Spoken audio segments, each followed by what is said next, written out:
जय हिंद दोस्तों आज के हमारे इस वीडियो में हम आपको बताएंगे हिंदू धर्म में विवाह के बारे में। दोस्तों, हिंदू धर्म में विवाह को 16 संस्कारों में से एक संस्कार माना गया है। विवाह, जो वी और वाह शब्द से जुड़ के बना है, इसका शाब्दिक अर्थ है विशेष रूप से उत्तरदायित्व का वहन करना। पाणी ग्रहण संस्कार को सामान्य रूप से हिंदू विवाह के नाम से जाना जाता है। अन्य धर्मों में विवाह पति और पत्नी के बीच एक प्रकार का करार होता है, जिसे कि विशेष परिस्थितियों में तोड़ा भी जा सकता है, परंतु हिंदू विवाह पति और पत्नी के बीच जन्म जन्मांतर का संबंध होता है, जिसे कि किसी भी परिस्थिति में नहीं तोड़ा जा सकता। अग्नि के साथ फेरे लेकर और ध्रुव तारे को साक्षी मानकर दो तन, मन तथा आत्मा एक पवित्र बंधन में बंध जाते हैं। हिंदू विवाह में पति और पत्नी के बीच शारीरिक संबंध से अधिक आत्मिक संबंध होता है और इस संबंध को अत्यंत पवित्र माना गया है। दोस्तों, हिंदू मान्यताओं के अनुसार मानव जीवन को 4 आश्रमों, ब्रह्मचर्य आश्रम, गृहस्थ आश्रम, संन्यास आश्रम तथा वानप्रस्थ आश्रम में विभक्त किया गया है और गृहस्थ आश्रम के लिए पाणी ग्रहण संस्कार अर्थात विवाह नितांत आवश्यक है। हिंदू विवाह में शारीरिक संबंध केवल वंश वृद्धि के उद्देश्य से ही होता है। हिंदू धर्म ग्रंथों के अनुसार विवाह के 8 प्रकार बताए गए हैं, जिनमें से पहला है ब्रह्म विवाह। दोनों पक्ष की सहमति से समान वर्ग के सुयोग्य वर से कन्या का विवाह निश्चित कर देना ब्रह्म विवाह कहलाता है। सामान्यतः इस विवाह के बाद कन्या को आभूषण युक्त करके विदा किया जाता है। आज का पूर्वायोजित विवाह, जिसे हम अरेंज मैरिज कहते हैं, ब्रह्म विवाह का ही एक रूप है। दोस्तों, दूसरा विवाह है दैव विवाह। किसी सेवा कार्य, विशेषतः धार्मिक अनुष्ठान के मूल्य के रूप में अपनी कन्या को दान में दे देना दैव विवाह कहलाता है। तीसरा विवाह है आर्ष विवाह। कन्या पक्ष वालों को कन्या का मूल्य देकर सामान्यतः गोदान करके कन्या से विवाह कर लेना आर्ष विवाह कहलाता है। दोस्तों, चौथे प्रकार का विवाह होता है प्रजापत्य विवाह। कन्या की सहमति के बिना उसका विवाह अभिजात्य वर्ग के वर से कर देना प्रजापत्य विवाह कहलाता है। दोस्तों, 5वें प्रकार का विवाह होता है गंधर्व विवाह।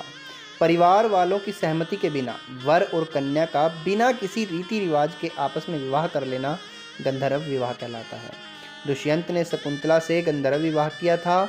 उनके पुत्र भरत के नाम से ही हमारे देश भारत का नाम भारत वर्ष पड़ा। दोस्तों, 6ठे प्रकार का विवाह होता है असुर विवाह।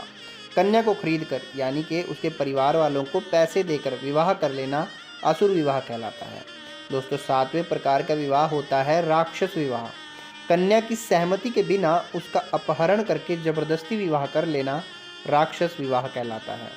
और दोस्तों, आखिरी 8वें प्रकार का विवाह होता है पैशाच विवाह। कन्या की मदहोशी, यानी कि गहन निद्रा, मानसिक दुर्बलता आदि की स्थिति का फायदा उठा करके उससे शारीरिक संबंध बना लेना और उससे विवाह करना पैशाच विवाह कहलाता है।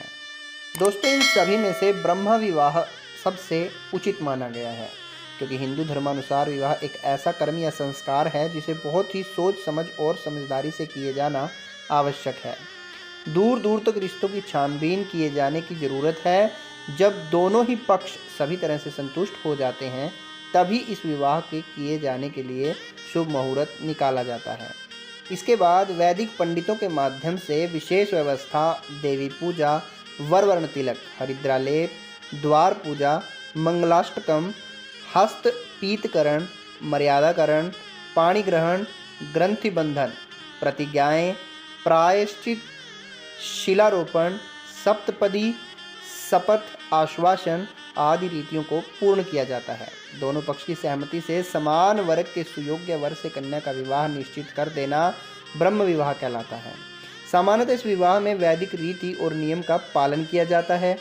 दोस्तों, इस विवाह में कुंडली मिलान को उचित रीति से देख लिया जाता है। मांगलिक दोष मात्र 20% ही बाधक बन सकता है, वह भी तब जब अष्टमेश एवं द्वादशेश दोनों के अष्टम एवं द्वादश भाव में 5 या उससे अधिक अंक पाते हैं। मांगलिक के अलावा यदि अन्य मामलों में कुंडली मिलती है तो विवाह सुनिश्चित कर दिया जाता है। अतः मंगल दोष कोई बहुत बड़ी समस्या नहीं होती है। वर द्वारा मर्यादा स्वीकारोक्त के बाद कन्या अपना हाथ वर के हाथ में सौंपे और वर अपना हाथ कन्या के हाथ में सौंप दे। इस प्रकार दोनों एक दूसरे का पाणी ग्रहण करते हैं।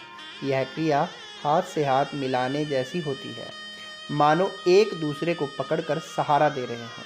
कन्यादान की तरह यह वरदान की क्रिया तो नहीं होती, फिर भी इस अवसर पर वर की भावना भी ठीक वैसी ही होनी चाहिए जैसी कि कन्या को अपना हाथ सौंपते समय होती है। वर भी यह अनुभव करे कि उसने अपने व्यक्तित्व का, अपनी इच्छा, आकांक्षा एवं गतिविधियों के संचालन का केंद्र इस वधु को बना दिया और अपना हाथ भी सौंप दिया है।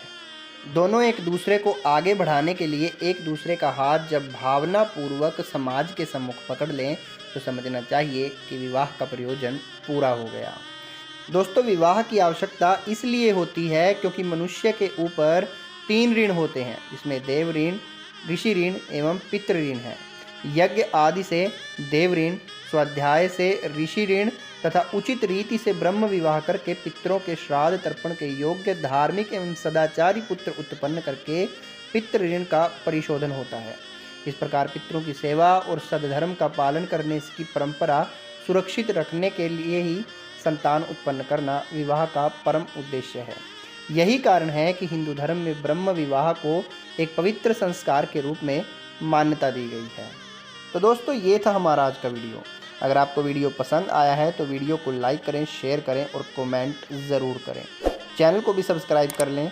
जल्द ही मिलेंगे आपको फिर से किसी और अच्छे से वीडियो के साथ। तब तक के लिए जय हिंद, जय भारत।